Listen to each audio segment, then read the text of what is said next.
Maya-maya na signature. Okay. So para kita nyo lahat, ha? Kita nyo naman, kahit nandyan lang. Hindi lahat ito ipapasok sa ilong, ha? Mamaya naman sa puwet na laglabasan ito. May tamang sugat. Okay. May 3 turo. Malalaman nyo kapag NGT siya, marami siyang butas.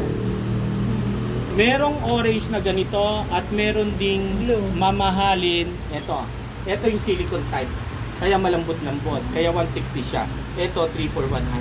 Kung tawaran kayo sa bangbang, ha? Bangbang price yun, ha? Bangbang price yun. Guys, ito may takip din ito. Tinanggal ko na lang ang takip dahil kung sakaling nasira, alam nyo kung paano takpan. Ikik nyo lang. Kuha.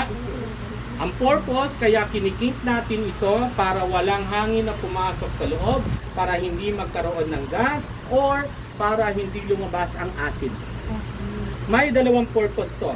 Yung isa gastric gavage, yung isa gastric lavage. Lavage. Gavage, G-A-V-A-G-E. Lavage, L-A-V-A-G-E. Gavage, garahe, pasok. Lavage, laba, labas. Ang NGT, pipeding gavage. So kapag magbibigay ako ng gamot, gavage. Pag magpapakain ako, gavage. Pag mag-iinom ng tubig, gavage. Isang araw, ang pasyente nyo uminom ng asido. So nalalusaw ba ang esophagus? Dumiretso sa stomach? So ngayon, anong gagawin natin? Pasusukain ko o hindi? Hindi. Dahil kung pinasuka nyo, ang natitirang laman, lulusawin ulit. Kaya gagamit ako ng tubo para i-gavage o ilabage. Very good, ilabas. Ha, isang araw, iniwanan ako ng jowa ko. At kala ko siya lang ang tanging lalaki sa buong mundo. Kaya uminom ako ng Lysol. Tama, nalason ako? Yes. Nasa tiyan ko? Yes. Kaya anong gagawin ko? Labage. Or labage? Labage. Labage. Pero lalaba ang gagawin ko. Kukuha ako ng asepto syringe and lalagyan ko ng tubig na may charcoal. Naalala niyo yung charcoal na pinanggagamit niyo sa ngipin ninyo? Yes. Pwede yun.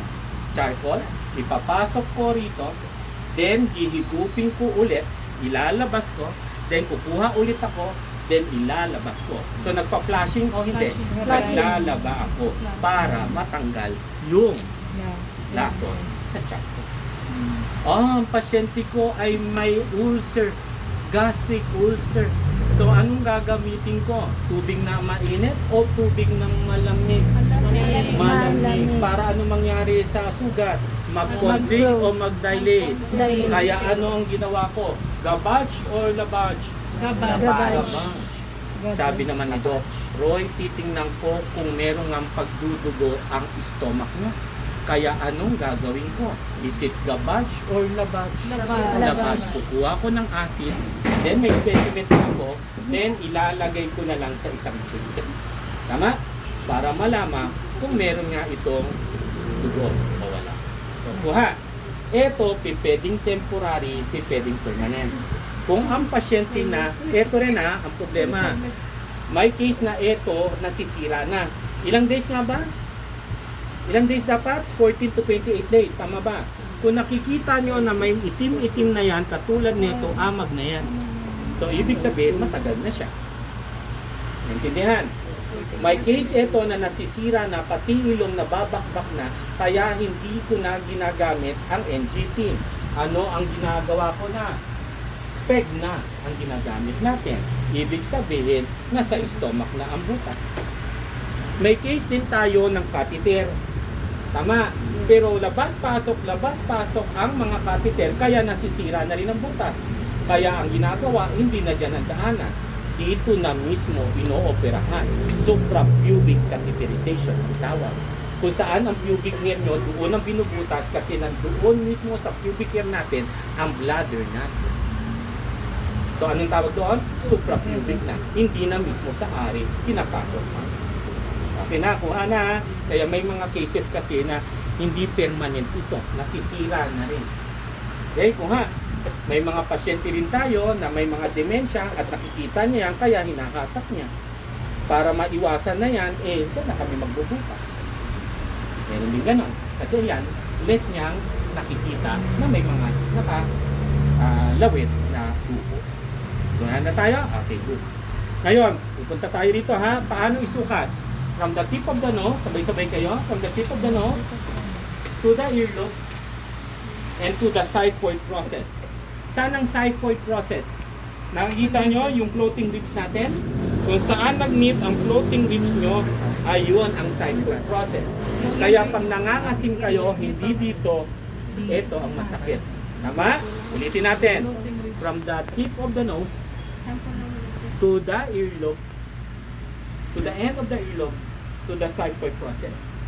Pag ito ang ating, sabihin natin sukat, lalabas sa stomach natin, nandito lang siya. So wala pa siya sa gitna. Kaya minsan naglalagay ako ng 1 inch para nasa gitna ng stomach. Para hindi masyado mahila. Intindihan ha? Meron din turong ganito ha. From the tip of the nose, pero sa taas naman ng tenga, to the xiphoid process. Pero tingnan nyo. Ayan, ayan, pantay. Pero iba lang ang turo. So meron pang patlo. From the tip of the nose, ilulup mo yan sa tenga mo, then sa xiphoid process. Pero ganun pa rin yun. Pareho pa rin ang sukat. Depende yan kung ano ang trip nyo. Intindihan? Okay, good. Next, sa ilong. Saan dadaan? Dito. Kaliwa man or kanan. Ang problema, from time to time, nagkakalaman na, para nagkakapolyps na, kaya may dugo, minsan lumalabas. Okay, pag ganon, i-report nyo, baka may polyps. O kaya may mga masos na yan, kaya hindi na pwedeng ipasok dito, ganyan ang gagawin ng doktor nyo. In case ha, na pangmatagalan. Ngayon, naalala nyo yung kanin na pumasok sa ilong nyo? Yes. Doon dadaan ito. Masakit? Yes. Naalala nyo ito, na pumasok sa ilong nyo. Swab. Masakit o hindi? Sakit. Kilite. Ito, spaghetti pa naman ang papasok na pagkahaba-haba. Pero sa ibang bansa, may lidocaine ang ating KY. Ibig sabihin, may anesthesia na yung KY. Prepared na yon, naka-plastic na yon, na ipapahid mo na lang. Naalala nyo yung lidocaine? Yung inilagay sa dila, ay isang gums nyo, bago injectionan at karayumin ang gums nyo. Tama, anesthesia din yon. Ganon ang mararamdaman na pinapasok. Ganon din dito. Pero sa Pilipinas, walang ganon. Dadamihan mo lang ang lubricant. Lubricant lang. Lakas loob lang. Kaya may time din na ito nilalagay namin sa ref para lumamig. Para pag ipasok, matigas-tigas siya, at pag ipasok, mamanhid. Nakakatulong. Pero damihan mo na lang ang KY. At yung 3 orasyon na parati niyong ginagamit. Ano yun?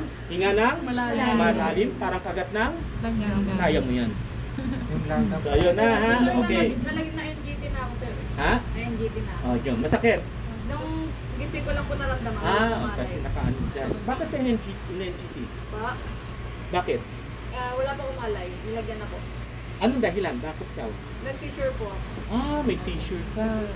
Okay. Sa mata, sa ila. Wala pong ano eh. Wala pong... Walang cause kung bakit? Wala po. Wala silang... Pwede, MRI ka, no? Apo, MRI yun. Wala po. Ano lumabas? Wala po. Wala. Sa tawas? Hindi, Wala. wala lang. Okay. So ngayon, isipin nyo na lang, nandito na yan. Pero baka napunta sa baga. Ito ang delikado. Mas delikado ito, mas sa catheter nyo.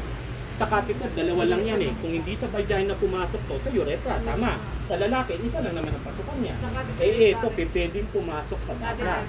Kaya may 3 tayong gagawin. Meron tayong, ano to? Breast pump, hindi po. Asepto syringe. May hangin o wala? May hangin. May hangin. Ano to? Ano to? Ano to? Earpiece. Ano ang tamang earpiece kapag matanda ka na? Palabas, Palabas. gitna, paloob. Palabas. Palabas. So, ganito na. Ano to? Diaphragm. Okay, ano to? Chest Very band. good. Ay, kabisadong parts. Saan ilalagay? Dito? Saan? Dibdib. Sa tiyan, sa xiphoid process. Bago ko tanggalin to, naka-king para walang hangin na pumasok. Tama ba? So, ipapasok ko na ito. So, pwede ko na tanggalin pagkakatupi. Ayusin ko. Sakay. May hangin? Wala. Victory? Yes.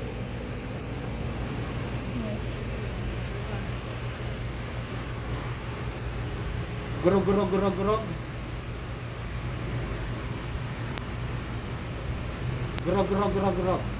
So may hangin na pumasok sa tiyan.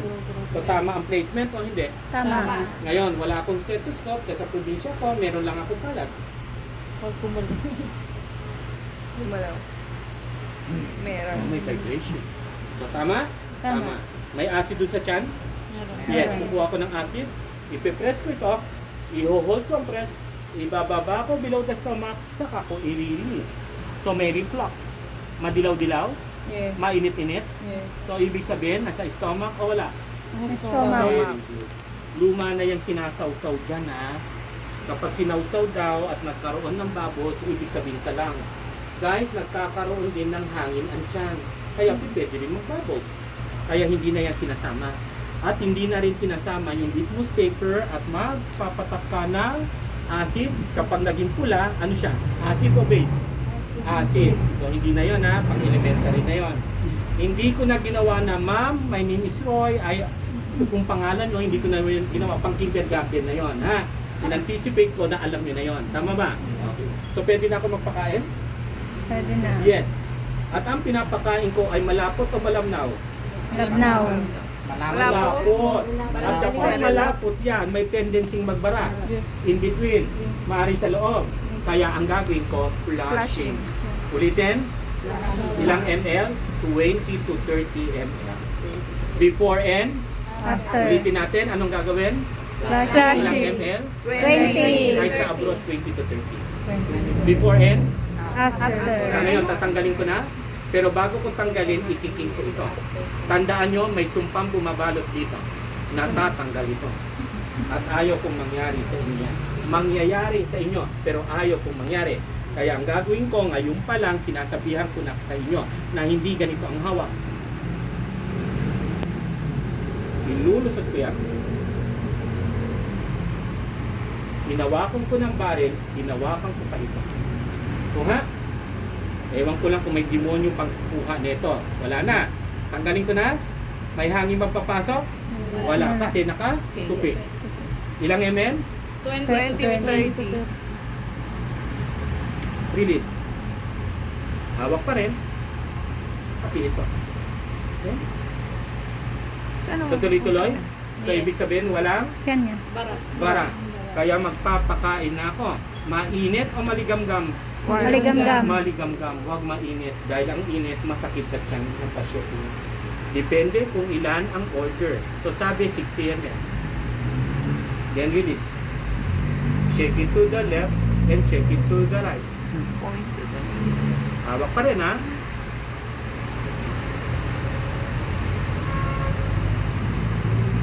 Then close. Pag umubo ang Saan pupunta pasyente, dito? i-close niya. Kasi pwedeng tumalsik. Then afterwards, tuloy-tuloy niya pa rin.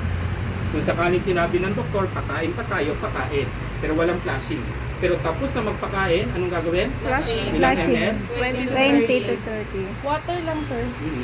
Distilled pa Kahit ano, display. Hindi lang.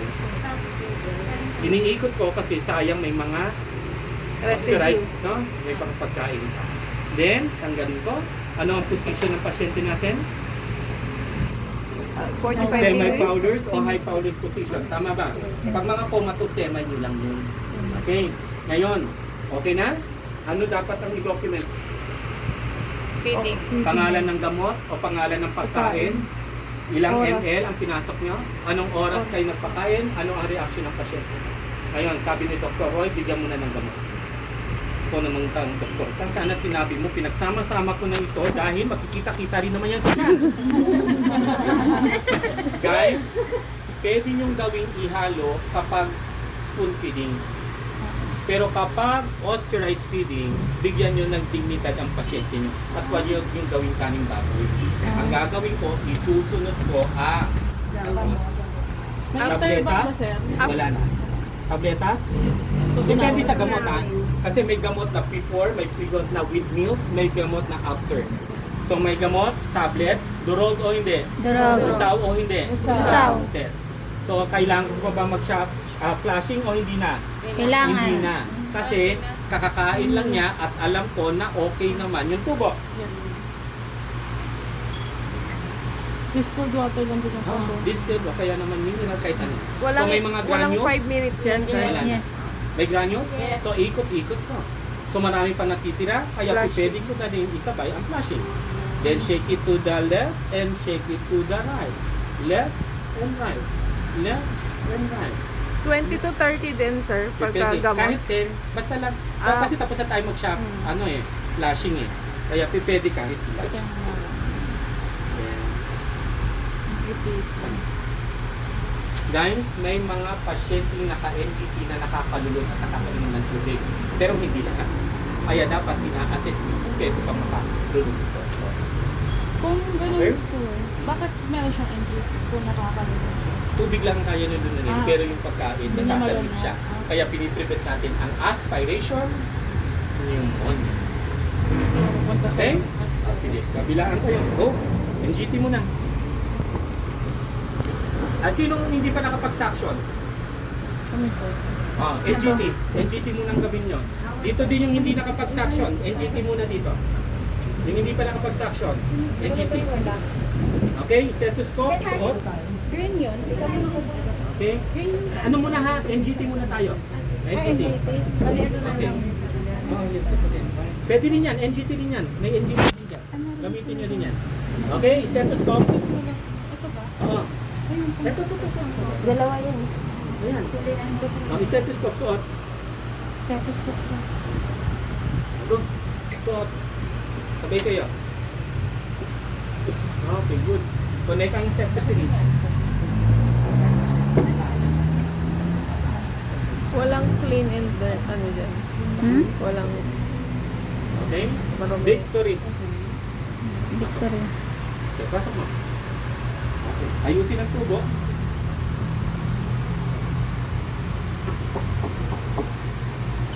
Victory. Ready? Stethoscope, ilagay sa tiyan. Ready? Push. Grog. Isa pa. Grog. Sa tamang placement. Next. Nasa probinsya tayo, kaya wala tayong stethoscope. Tanggalin, ilagay ang palad.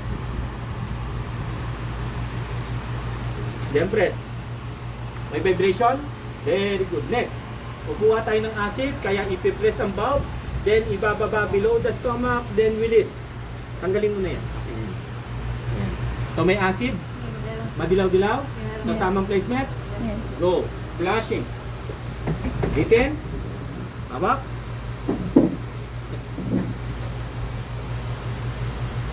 Ha? Ayan. Ito, sir. Flashing. Yes,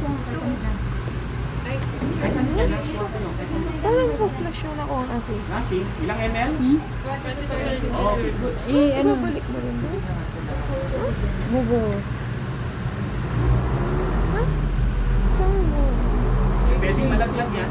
Hindi yan nakapasok sa tiyan niya. Doon may ano doon. Wait lang. Okay, good. Sir, Take it to the sir, left. tanong ko lang. Di ba kinuha po yung acid? Tinapon na yon sa ano? Binabalik. Ay, ibabalik ko Oo, siya dyan. pero, mamaya na lang. Kasi ano yun? Electrolytes yun. Tama ba? Di ba pa nagsuka kayo doon? Galing mo? Tama? Yeah. Di ba buhay pa? Okay. May mga hospital na yung sa tinatapon. Mga pag masyado ng marami. Ay, ano butas na siya? Abutas na. Sige ako.